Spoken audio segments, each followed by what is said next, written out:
As my time in London was coming to an end, I spent my last couple of days exploring Notting Hill. I'm really glad I made this my first stop in my solo adventures. In some ways, I really like big cities. With so many people that walk the streets every day, you can happen upon an infinite number of stories, maybe alternative paths that the future could potentially bring.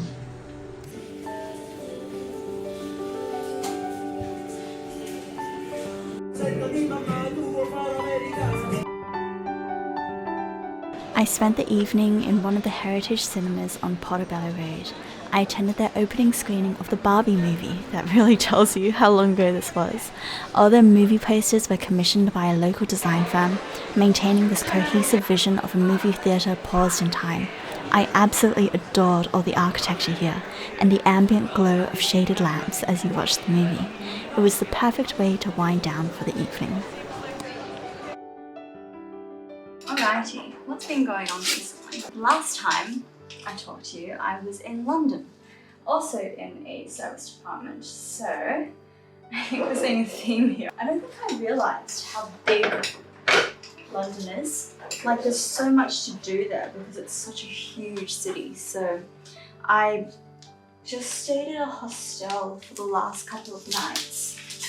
It was a hostel near Notting Hill, and it's so beautiful there. I'm so glad that I stayed there. But I think I'm just a loner at heart, to be honest. It was nice, but I'd much prefer being alone, doing my own thing. I went to Portobello Road, and there was a really cute movie theatre there. It was like old and kind of retro. I knew it was going to be kind of old. I didn't expect to be able to lie down throughout the whole movie. So there were these big chairs that were kind of like beds, and no matter where you sat, you could just lie down and like stare up to watch Barbie, which is the only acceptable way to do it, I suppose. But yeah, Barbie's an interesting movie. I think it's a nice movie if you just want to shut off your brain and just look at a bunch of pink stuff for like, what, 2 hours or so? But yeah, it was day 1 in Notting Hill. What did I do day 2? I think I went to Harrods, like their shopping centres I really wanted to see. And the architecture there was gorgeous, and Harrods, everything there was so beautiful. All the things that money can buy you are just so gorgeous.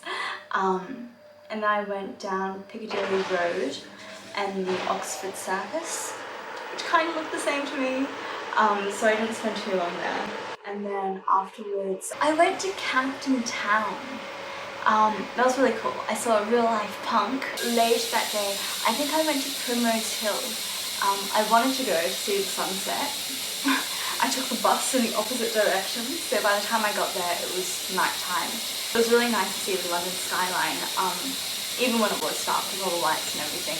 There were people with like their really big fancy cameras that were like taking really long exposure shots, which probably would be a lot more beautiful than the photos that I took. It's okay.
didn't know what my next stop would be, so I spent a little time figuring that out. I ended up deciding to go to Bath because I really want to go to Glastonbury, so I knew somehow I had to get down this way.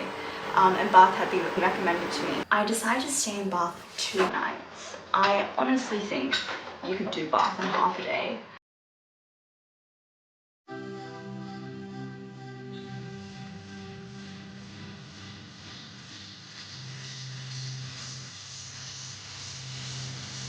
And just like that, I was off. With a surprisingly difficult to attain rail card in hand, I made my way to the debut stage of She's an icon, she's a legend, and she is the moment.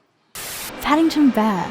The Adventures of Paddington is actually how I learnt how to read, so his stories have always had a real sweet spot in my heart.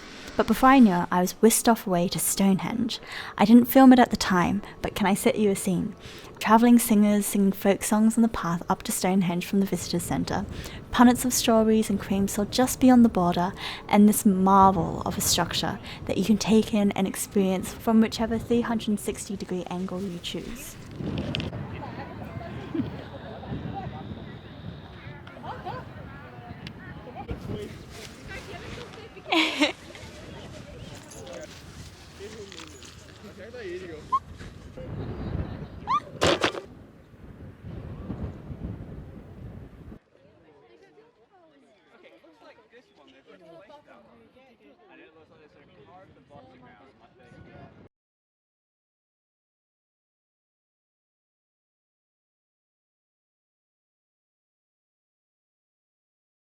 I went to Stonehenge on like a little tour, and that was quite cute. I really liked Stonehenge actually. It was so just like,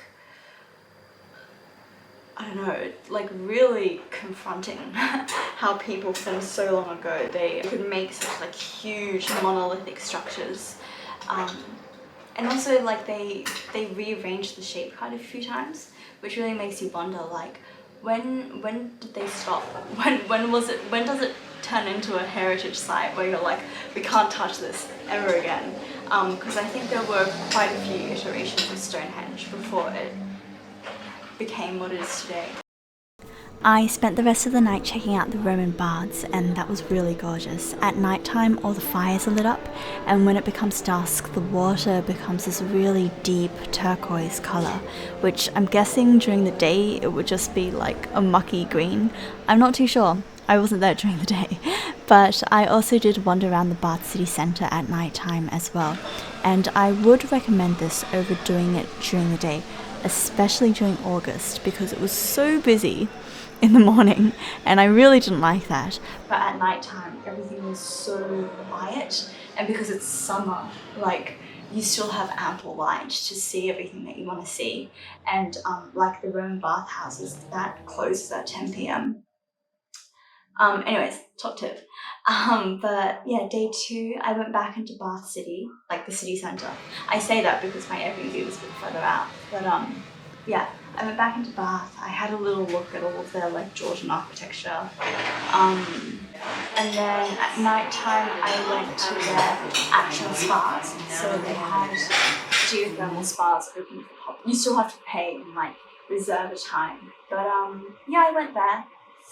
I don't want to say anything bad about it, but I would say that it's a town that relies heavily on its heritage to be a tourist attraction. I think I'm very spoiled that pretty much right next door to me I have a really beautiful geothermal spa that's like just a lot more impressive than the one I saw here, unfortunately. Yeah, anyways, I was really excited to leave Bath.